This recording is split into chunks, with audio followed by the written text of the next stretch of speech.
I slipped past the rusted checkpoint gate just as the sun dipped below the horizon, and the world around me seemed to exhale a long, hollow breath.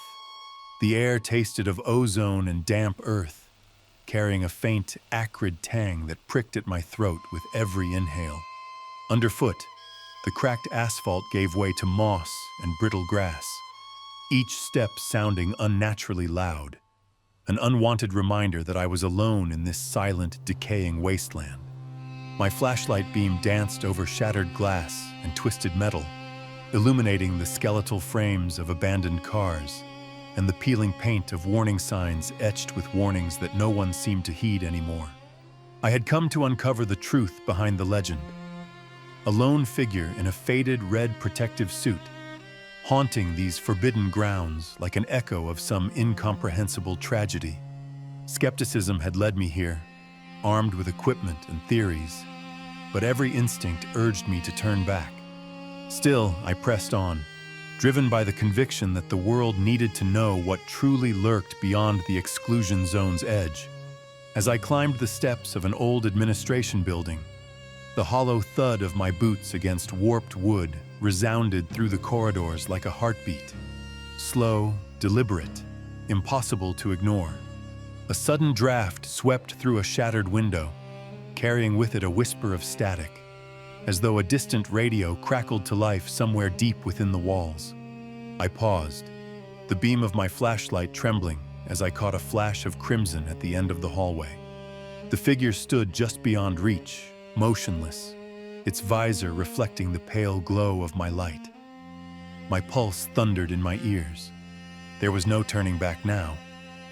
I took a hesitant step forward, my boots stirring a cloud of fine dust that smelled of decay and old blood. Though I reminded myself there'd been no fresh violence here for decades. The figure's visor reflected my flashlight like a black mirror, unspeaking yet brimming with intent.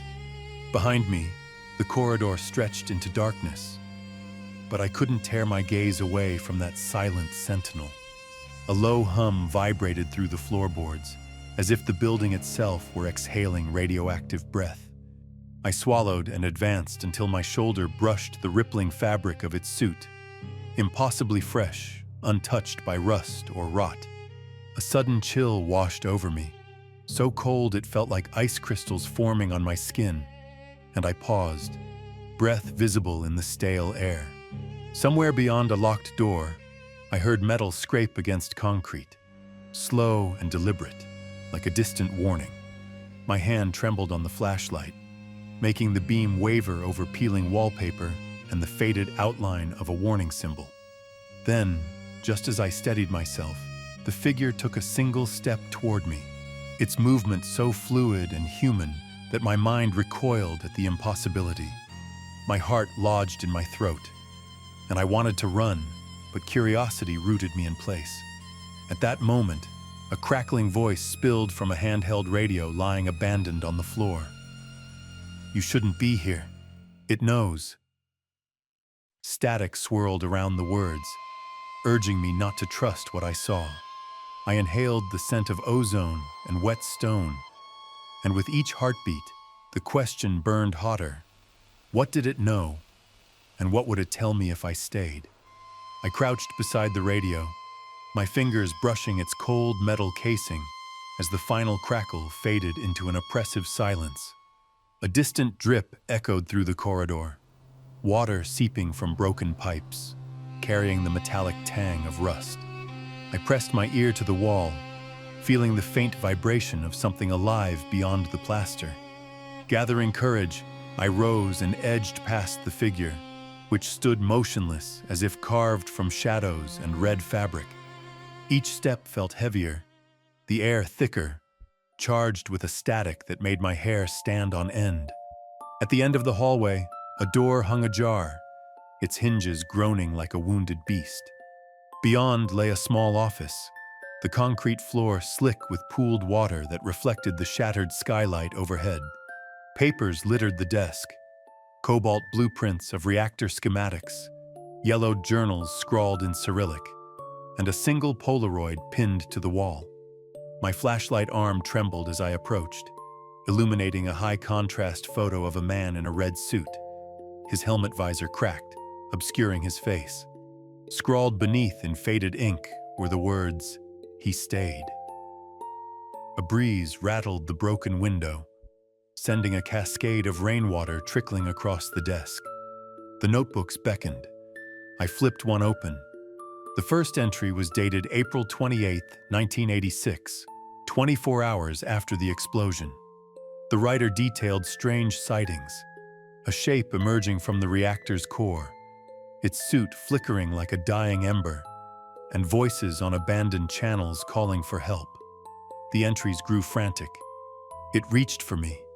It remembers my face. I am it. The final page was smeared with something dark, the ink bleeding across the paper, leaving only a single phrase clear. I became the keeper. My breath caught. The figure in the hallway shifted, its visor reflecting the ruined skylight like a blood moon. My goal, once academic curiosity, crystallized into something urgent. I had to know what had become of the man, and what remained of him now. Behind me, the corridor stretched into darkness, and the radio crackled again, low and insistent. Find the keeper. Cold dread pooled in my stomach. There was no turning back. I swallowed hard, pocketed the journal, and stepped into the gloom where the red figure waited, ready to lead me deeper into the heart of the abandoned reactor and the truth that had festered here for decades.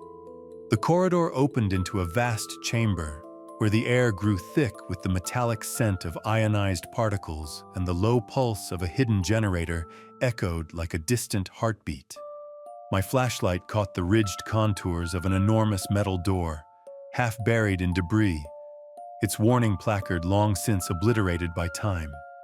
The red figure drifted forward, each footstep muffled by layers of dust, and I followed, senses taut like a drawn bow.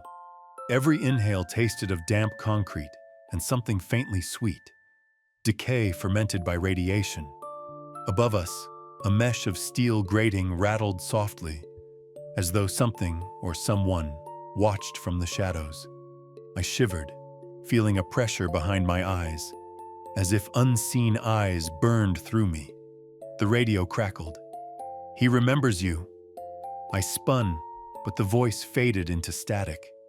The figure paused by a fractured control panel, its gloved hand hovering over rusted levers. I stepped closer, compelled despite the tremor in my bones. The panel flickered to life, dials spinning with spectral light, casting long, wavering shadows that danced along the walls. A distant rumble reverberated through the floor, and a low hum rose to a keening cry that resonated in my chest. It felt as though the reactor itself stirred awake, awakened by my presence. The figure reached out and pressed a switch. The grate above us clanged open. A shaft of pale, unnatural light spilled through, illuminating a spiral staircase carved into the concrete. The smell of wet stone intensified, and a blast of frigid air rushed past, carrying a faint whisper, "Come home." In that moment, I realized the choice had slipped from my grasp. The path back was sealed by silence and steel. My goal, truth for the world, shifted into saving myself from becoming the next keeper of this place. I swallowed hard, stepping onto the first stair as the chamber door thudded shut behind me, sealing my fate in cold, radioactive shadow.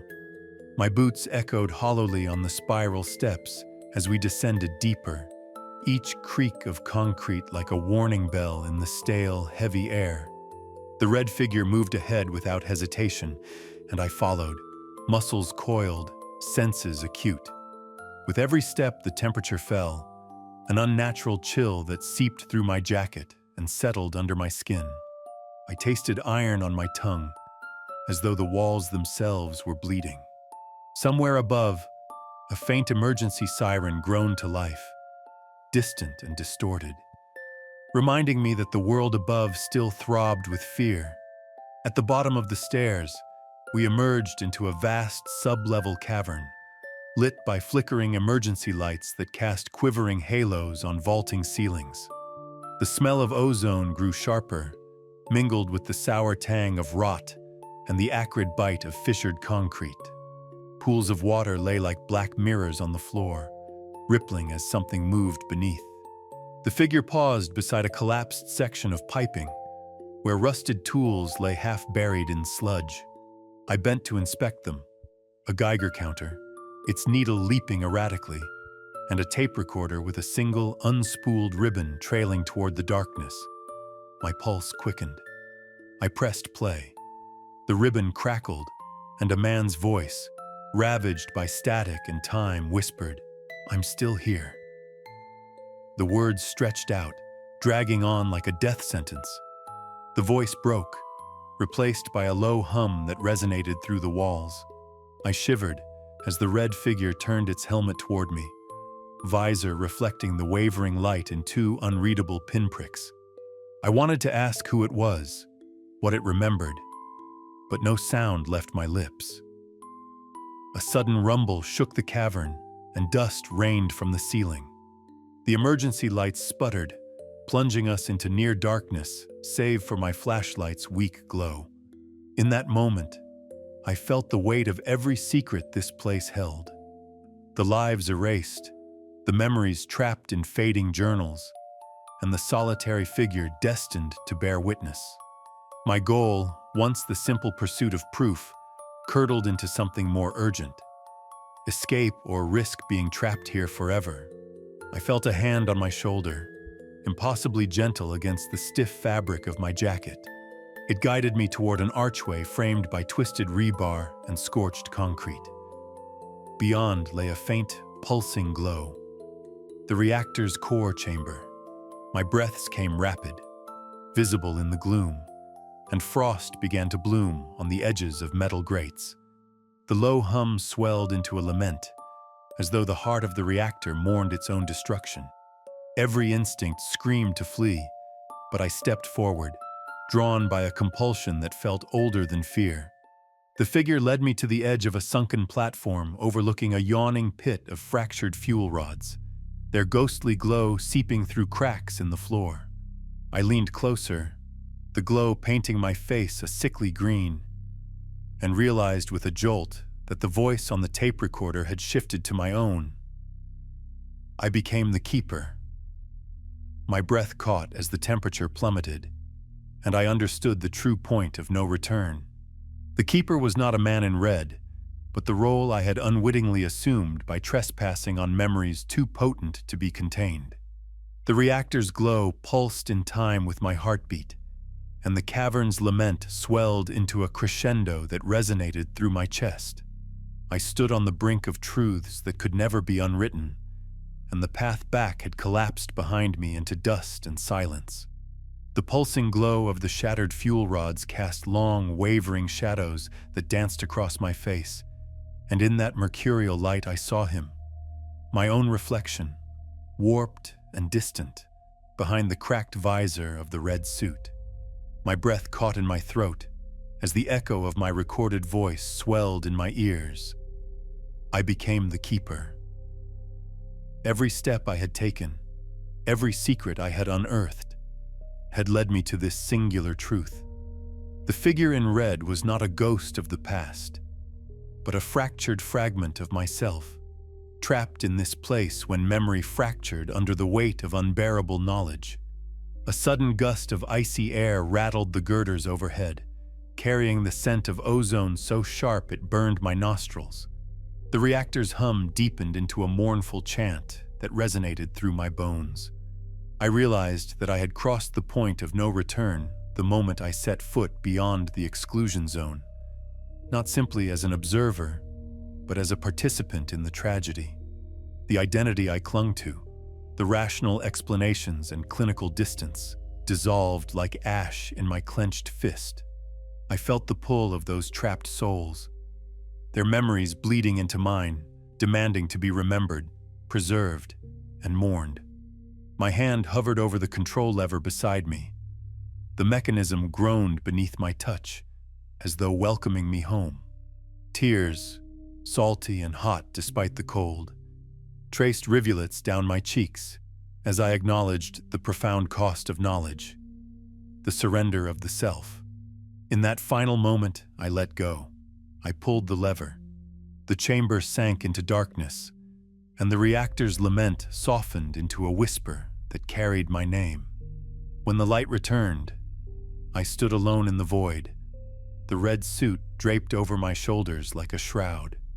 I was both guardian and prisoner, a voice for the lost echoes of Chernobyl. My heart, once driven by skepticism, now beat with the solemn duty of memory itself. If you felt the chill of this story in your bones, if its whisper still echoes in your mind, show your own remembrance.